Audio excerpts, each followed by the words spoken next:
Good morning, AP Music Theory kids. Let's see, is it Wednesday today? It's hard to keep track of these days. I don't know about you. My name is Mindy Foote, and I'm here to do another music theory lesson with you. Today, we're going to be focusing on part writing using figured bass symbols. But first, I've been sharing each day with you a fun fact about myself and trying to get to know all of you better over the last few weeks. And today, I'd like to share with you that I love traveling. Um, this is a picture of some of the places that I've been to. Again, as you know, I'm out in California, so I've been many places on the West Coast, including up to um, Alaska, and we traveled to Hawaii relatively frequently. It's a very convenient flight for us.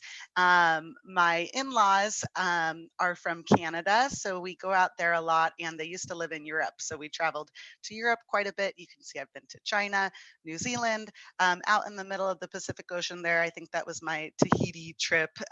So I have been so blessed traveling the world, and staying at home in quarantine has been horrible. I've had to cancel a couple of trips already. So I'm looking forward to the world reopening again and going out there and filling up my map. So send me a tweet. Where should I travel? What's like the first trip I should book once coronavirus is over and we're all ready to go out there again? Send me like what's the best vacation spot you've ever been to, or a place that you wish that you could have gone. So my Twitter handle is at Mrs. Foot APMT, and tell me, what trip should I book next? All right, so today we are going to start off with some sight singing. I intended to do 2 years of sight singing with you guys, but I decided to cut it to only one. We'll do 2012, which is the homework assignment that I gave you the last time, because I got some really exciting news last night from our college board person who's in charge of the AP test, and I have some details about the 2020 AP exam that I want to share with you, including like a picture of what our worksheet will look like for uploading our answers. So we're definitely going to be covering that today. Then again, the bulk of our lesson today will be about part writing from figured bass symbols that on a regular year we would call FRQ 5. This year it's just free response question number 1, and we will be using the 2010 exam for that. And then, of course, I have a homework assignment for you guys to do where you practice your own part writing with figured bass symbols. So for those teachers out there, we are working from skill category 4 today, which is all about our part writing. For B is about using the figured bass symbols, okay? And on Friday, we're going to be focusing on part writing through given the Roman numerals. Okay, so we have that looking forward in finishing up this week. All right, the last time I saw you on Monday, we were doing some sightseeing, and I left you with these questions from 2012. Just a reminder, I have some documents for you, and if you want to follow this link, or I believe there's a link in the description of this video, or you could just type this in your browser, you can print out a worksheet that accompanies this lesson, and that way you can kind of write on the sightseeing, put in your numbers or solfege syllables. So before we start to sing, I always want you to check your posture. Presumably, when you do your sight singing, you're going to be sitting down, maybe at a piano, because we can use our instruments, or at a table because you've got your computer in front of you, right? And you want to make sure that you're sitting up straight so that we can take a nice deep breath and have good lung support, right? We want to make sure that our diaphragm is engaged. The other thing that I want to remind you about is that we need to warm up our voices. So this would actually take place before the 45-minute exam even starts. This is when you wake up in the morning and you're eating breakfast and you're combing your hair and you're getting ready for your day. You're going to be singing some simple 5-scale patterns. Another technique I've mentioned once before is a vocal siren. I'm going to review that after I warm up my voice a little bit too. So just again, some 5-note scales. Ready? Sing with me, please, this morning. It's 7 a.m. here. Cut me a break, okay? You have to participate. Here we go. 1, 2, 3, 4, 5, 4, 3, 2, 1. 1, 2, 3, 4, 5, 4, 3, 2, 1. 1, 2, 3, 4, 5, 4, 3, 2, 1. 1, 2, 3, 4, 5, 4, 3, 2, 1. And if this was, the real thing, I would take much more time. I would also go down and warm up the lower part of my voice too. But to help save time on YouTube this morning, that's all I'll do. I do want to remind you about a vocal siren. This is something for those of you who have trouble with the break in your voice. This is when we change from our chest voice, which is like our power, how pop stars sing, and then into our head voice, which is more of what I tell my students, it's like our opera voice, right? When we sound like, oh, we're an opera singer and we're singing up here. With men, sometimes we use the word falsetto. Well, women, we have that change in our voice also. And that break in our voice can sometimes be really awkward when we get into, for me, it's around like an F or a G above middle C, that I can feel myself starting to strain in my regular singing voice and my chest voice, and I have to switch into my opera singing voice, my head voice. So one of the things that we can do is we're going to start down at the bottom of our vocal register, like way down here where you're singing with a double chin, and then we're going to swoop up like glissando all the way up to the top of our vocal range and then back down. It feels really silly, and like me doing this live on YouTube is just insanity, but when you're in the privacy of your own home, it really is a good technique of warming up your voice. Are you ready? I'm going to do it with you. Vocal siren from the bottom all the way up to the top and then back down. Ooh. And what you're forcing yourself to do is switch from your chest voice to your head voice, and you don't really even notice where you do it. Ooh, because you just are swooping up into it. Okay. So that's another good technique to, in the morning, get your vocal cords awake. All right, when we look at our first sight singing question here, I notice that we're in bass clef. Watch out for that. We have two sharps, and the fact that we start on a D and end on a D means that we're in D major. And if you want to, you can write on the music ahead of time, and you can put in your scale degree numbers, for example, or your solfege syllables.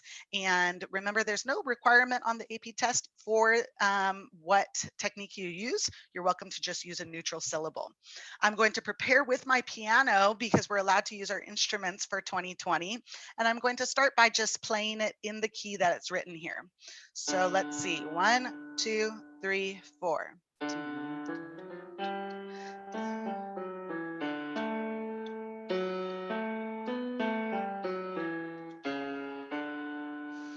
Okay, so now I'm thinking about my vocal range, and I'm thinking this is too low down here. If I just sing it up an octave up here, I'll probably be fine. We have to go up to 6. 1, 2, 3, 4, 5, 6.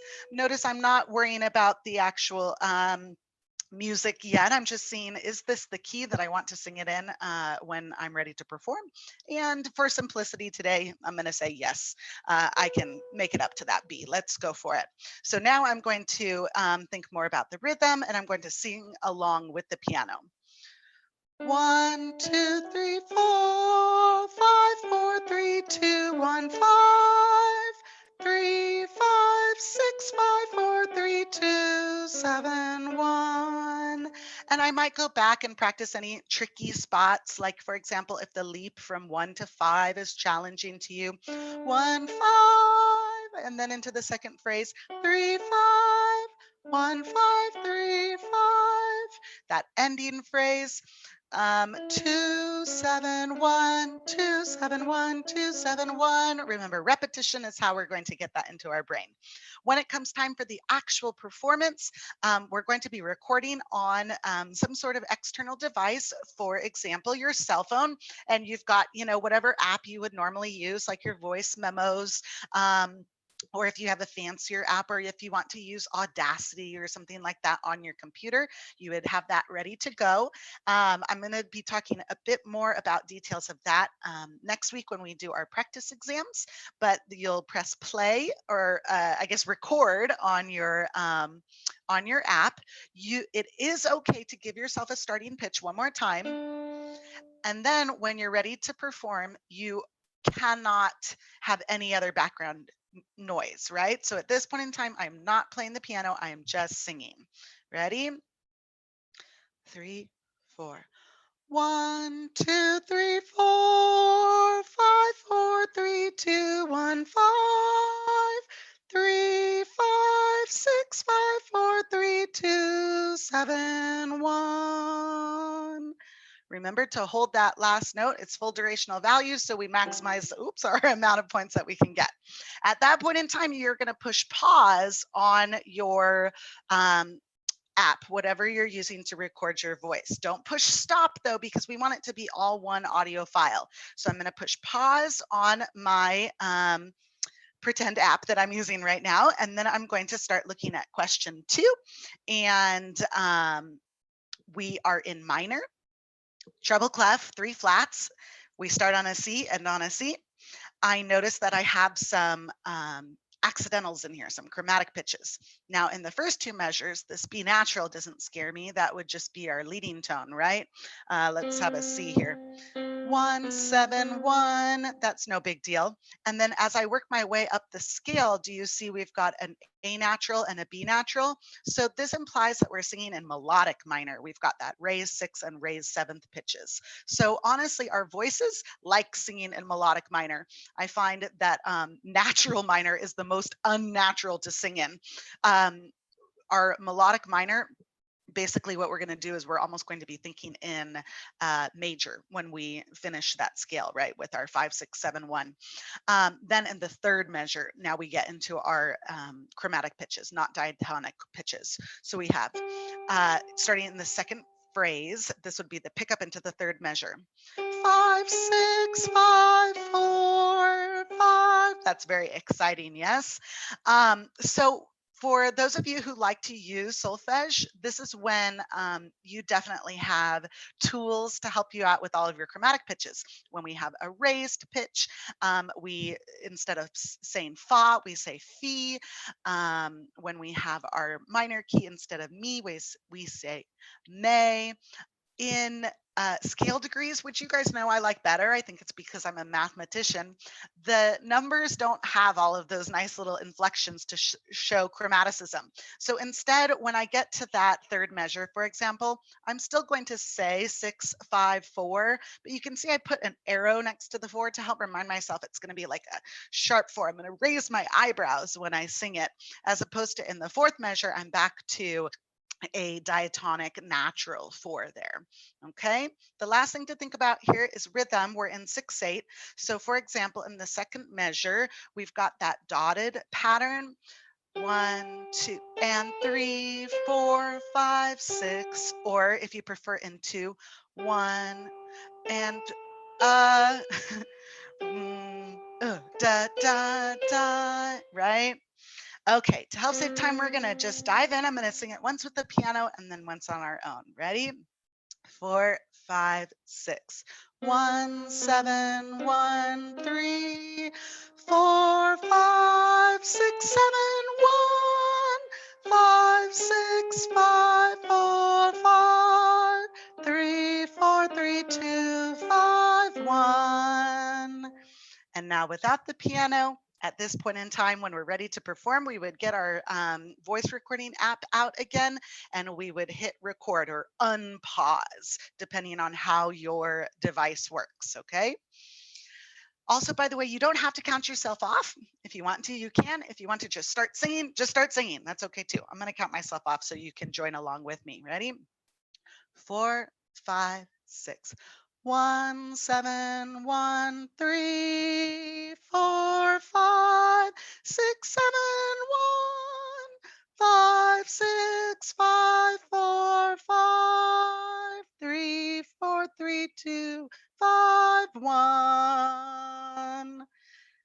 All right, when you're done with both, then you're going to push stop on your voice recording and you're going to have one audio file.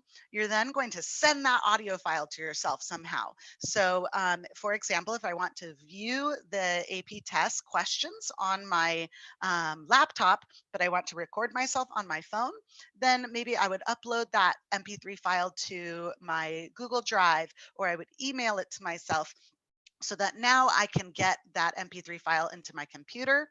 Then there will be a screen on the browser, just whatever regular browser you would normally use, to upload that MP3 file. Okay, this is for our second question after we're done with our part writing. And if you are using an app that's on your computer or a program that's on your computer, for example, like Audacity, then you don't have to worry about changing it from your cell phone to your computer. It will already be on your computer. But just a reminder to export it as an MP3 file. Later on, I think maybe even in this slideshow, or if not, it's on the College Board website. There's a list of all of the files that will be acceptable. And for example, I don't want to upload it as an actual like Audacity file because that's a specific program that's used. We want to make sure we export it so that it's a more normal format like MP3 or M4A, for example. Okay. So speaking of which, let's see a little bit more about the 2020 exam and some of the new things that were just released last night that are now live on our College Board website. Of course, our test date is on May 19th, and remember to log in a bit early, depending on what time zone you're in. I know you have to wake up early. I'm in California, so I feel you. And we need to make sure that we get through all of the security checks so that we're ready to go when the time starts. We in the AP Music Theory world have two questions, but each question has two parts. So question one is going to consist of two part writing questions. We have what would normally be FRQ 5, which is part writing from figured bass symbols, which we're going to be practicing today. And then what would normally be FRQ 6, which is part writing from Roman numerals. You will have 25 minutes to complete that, and then a 5-minute upload period. During those 25 minutes, you are going to have to copy some things onto a worksheet. And that's what I'm going to show you in just a moment, what that worksheet looks like. Then we have question 2, which is sightseeing. And again, there are 2 sightseeing questions that you just saw me go through. We're going to capture those on an audio file and upload them. And yeah, I don't think I have anything more to say about sightseeing there. So for question 1, this is some of the new information that just came out. It says during the exam, you'll need to copy by hand portions of question 1 prompts onto your prepared answer sheet. And I have a sample for you in just 1 second.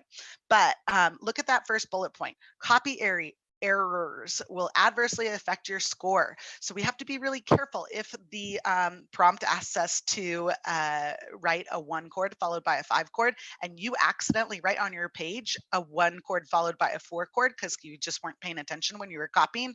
Well, that's kind of your bad. There's, you're going to get that wrong. So we have to be really careful when we copy that.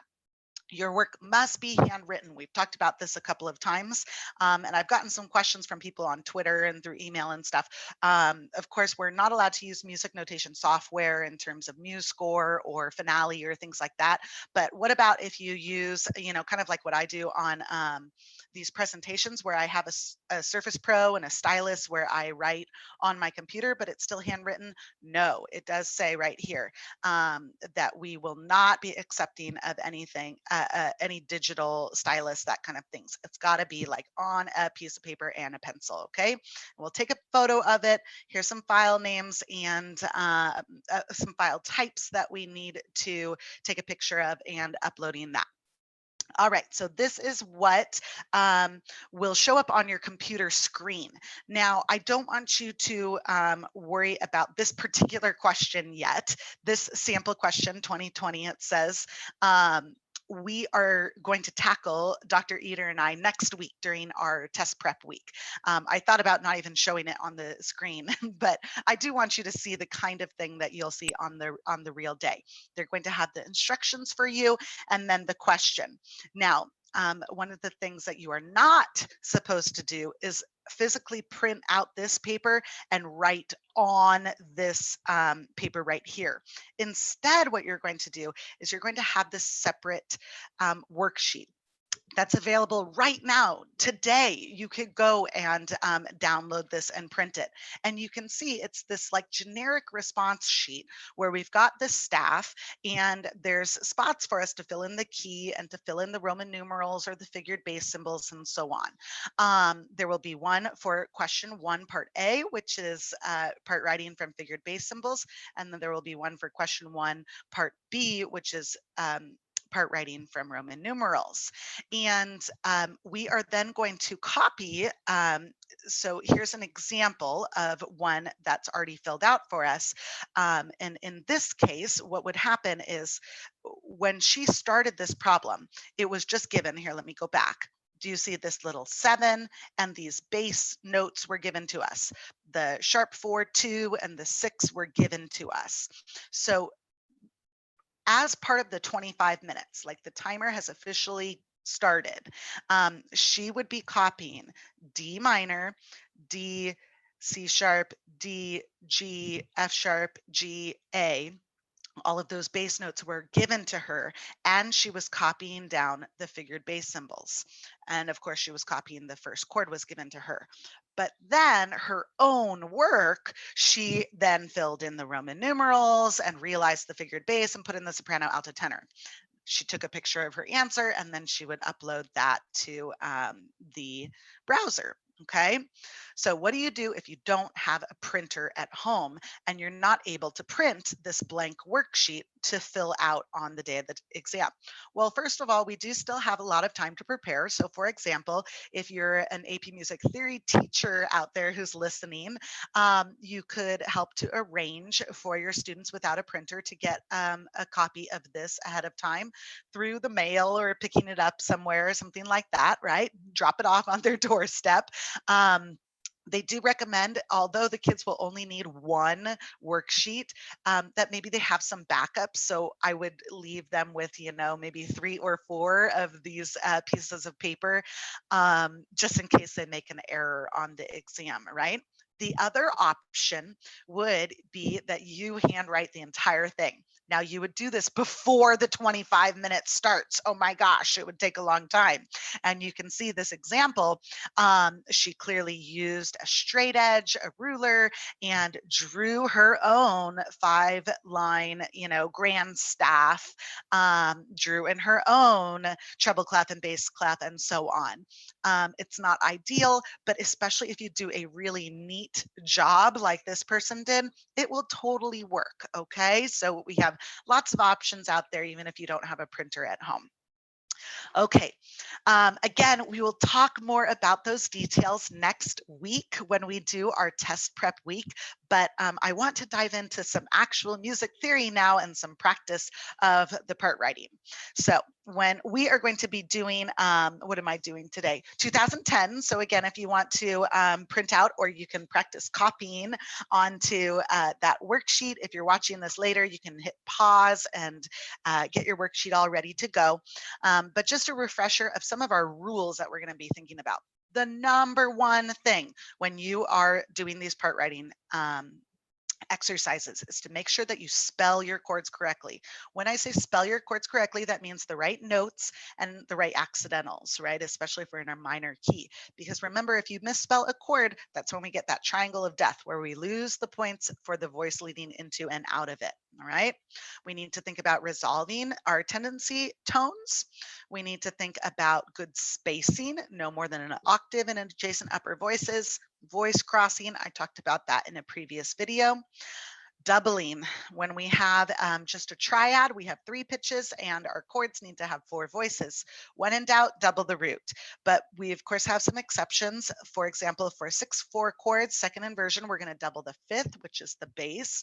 Or let's say we have a diminished chord in first inversion, like a 2 diminished 6 or a 7 diminished 6. It's more traditional to double the 3rd, which is also the bass there. Okay. I know I'm moving fast, but hopefully this is a review for you. Hopefully these are things that you've heard before. And then, of course, no parallel fifths or octaves or unisons. And we're going to try and avoid upper leaps in the upper voice. I like to use the word borect. It's going to be boring, but correct.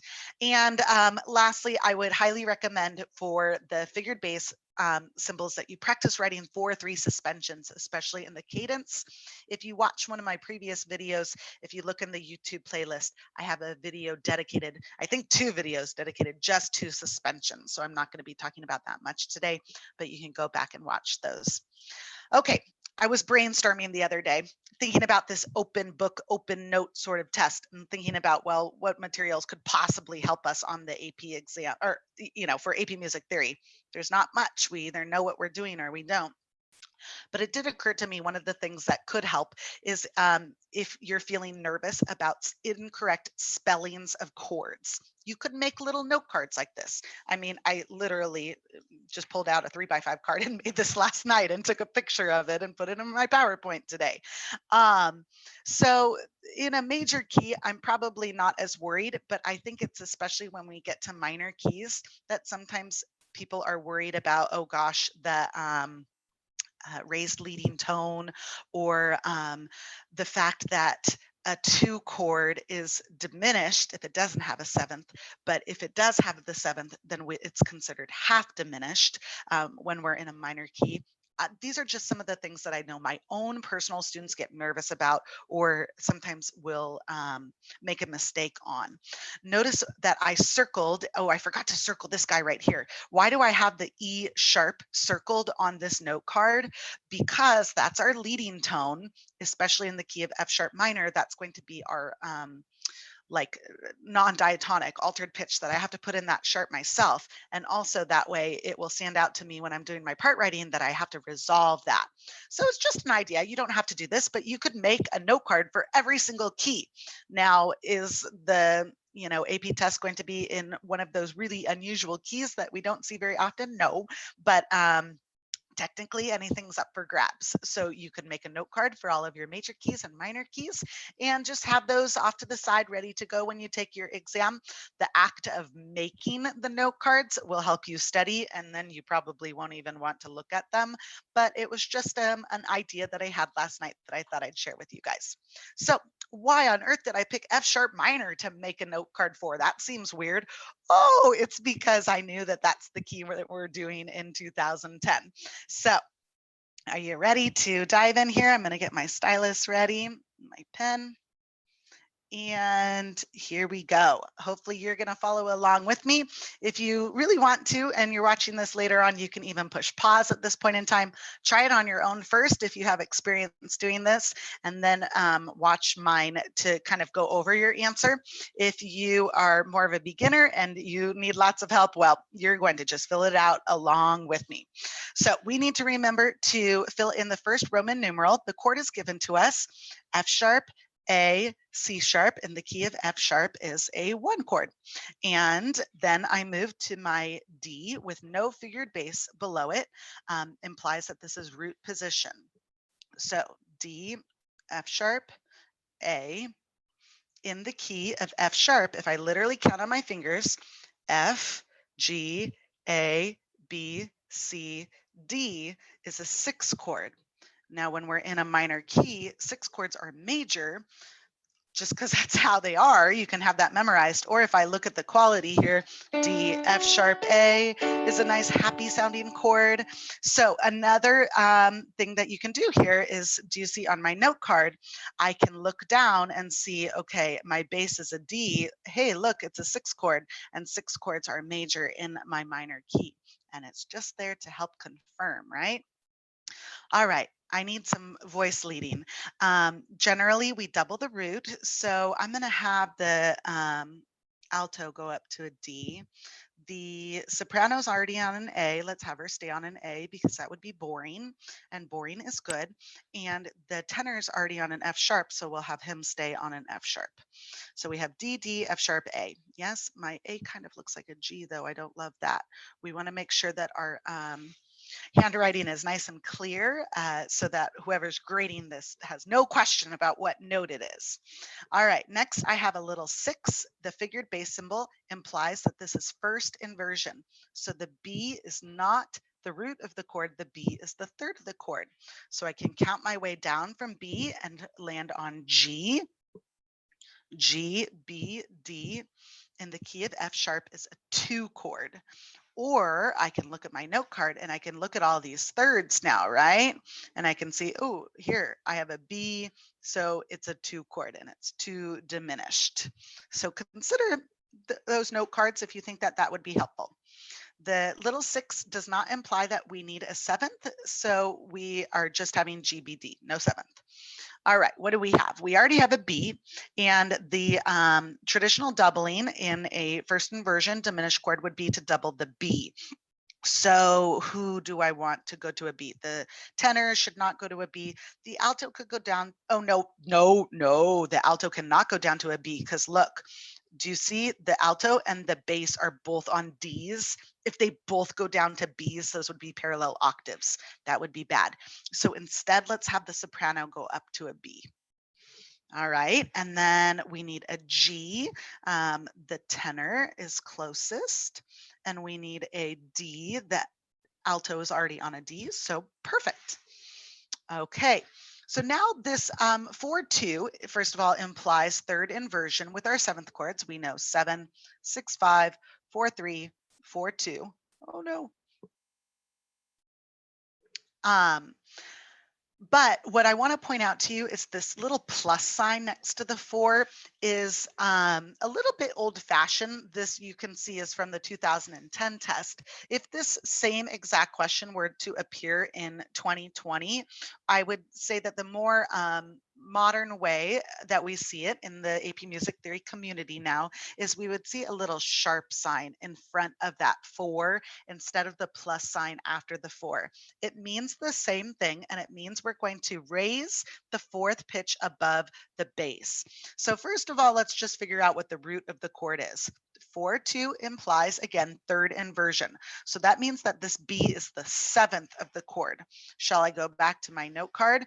And you can see over here, I only put 7th chords on the Roman numerals that most commonly would have them come up.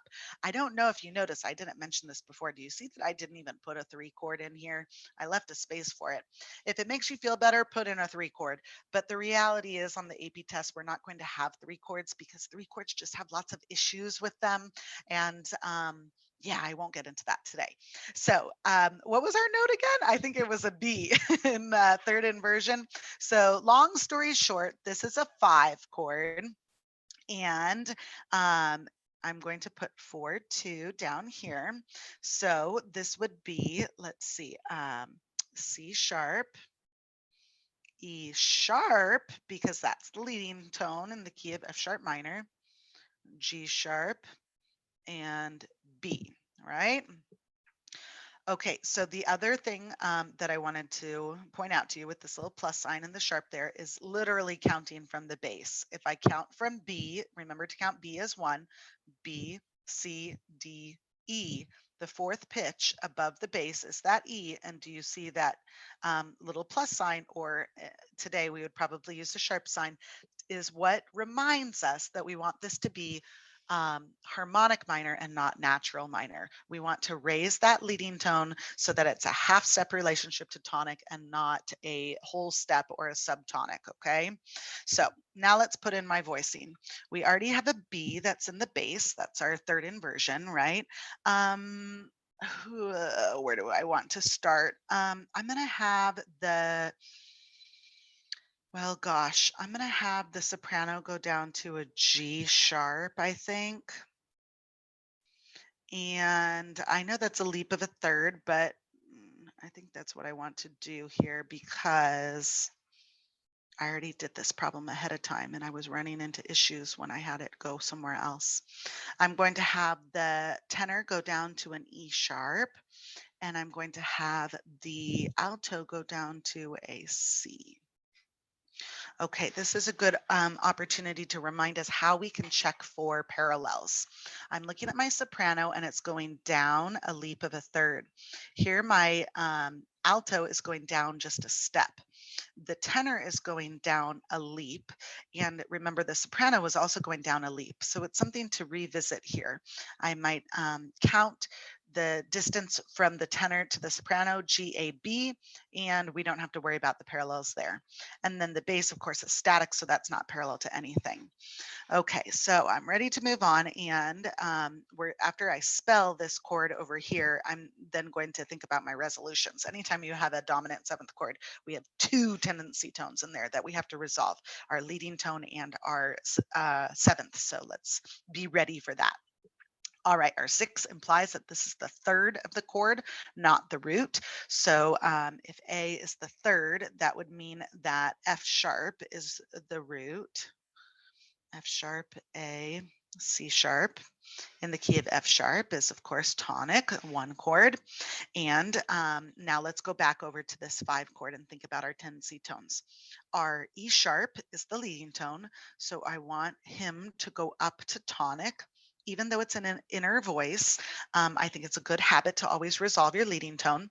And then our chordal seventh is the B, and actually it's in the bass, so it's already resolved for us. Good job, College Board, for resolving that properly. But just a reminder that if that B had been in an upper voice, if it was in a different inversion, the chordal sevenths have to go down by step in the following chord. Okay, so actually now I've got a bit more freedom. We need a C and the tenor, or sorry, that's the alto is already on a C. It makes sense to have her stay. And how about let's have the soprano go down to an F sharp, in which case this would mean that I'm doubling the root.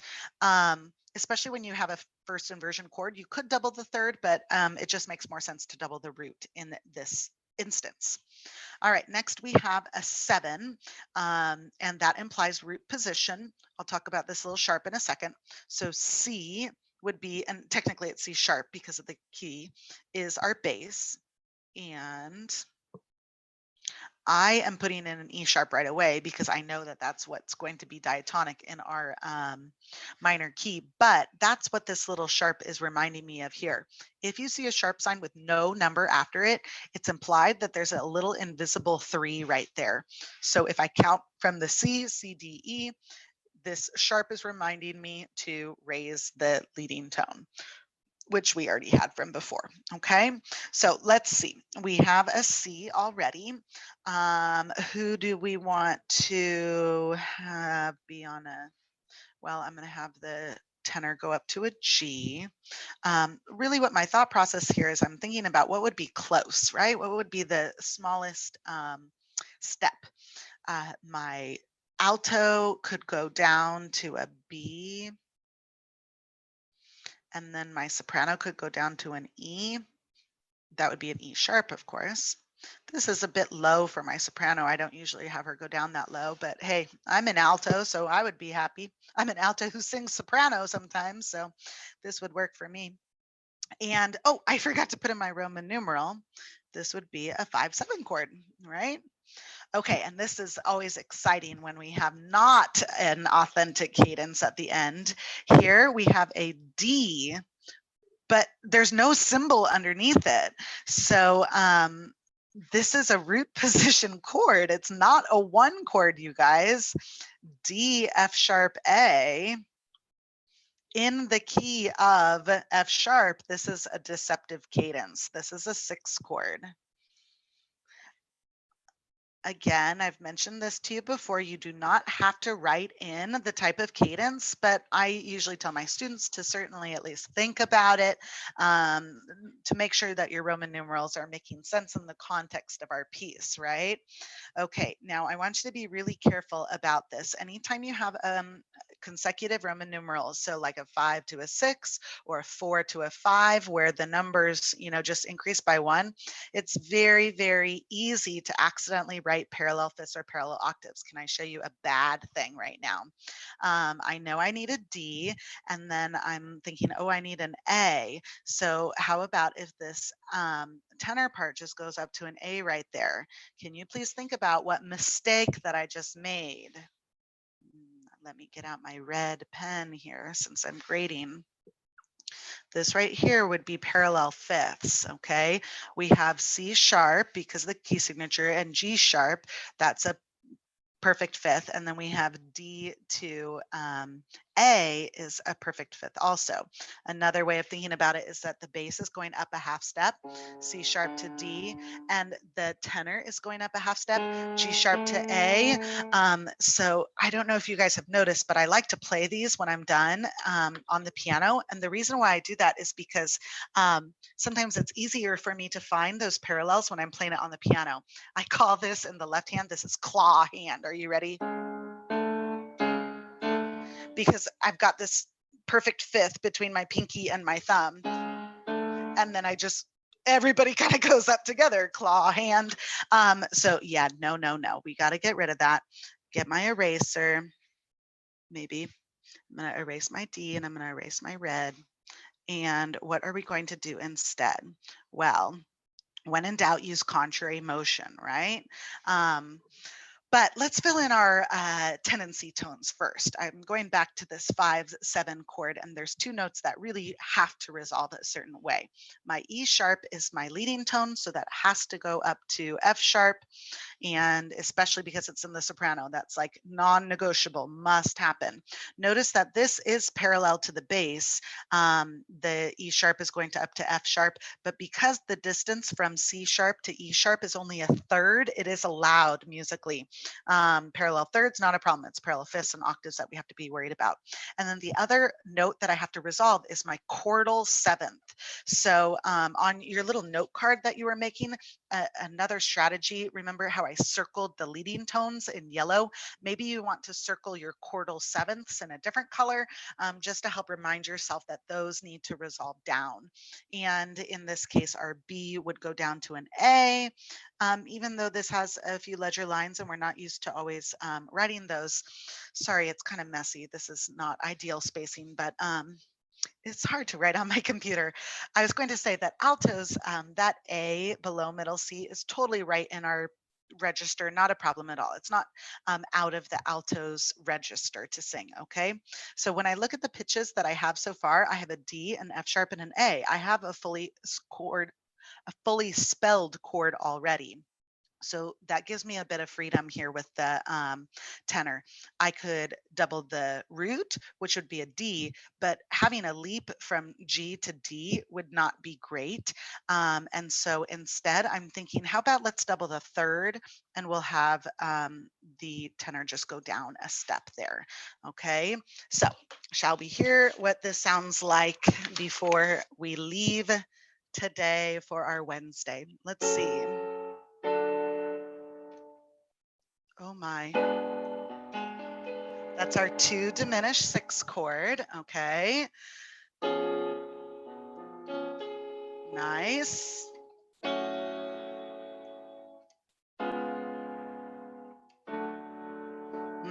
Deceptive cadence. Right? Instead of from 5 to 1, we go 5 to 6. So exciting. So I am going to leave you today with a problem for you to practice on your own. This is from 2006. You can go to that URL that's I linked at the beginning of this video, or it might be in the description of the video to find this document to print. Or if you go to the College Board website now, you can find some of the documents like the worksheet, and you can practice actually copying the bass notes and the figured bass symbols, like what we're going to have to do for the 2020 test. I also posted that document on my Google Drive, which is linked in the description of the video. Okay, so keep on practicing, guys. We're in the home stretch. I will see you again on Friday. We'll go over that problem, and then we'll also tackle part writing from Roman numerals. Have a great day, everybody.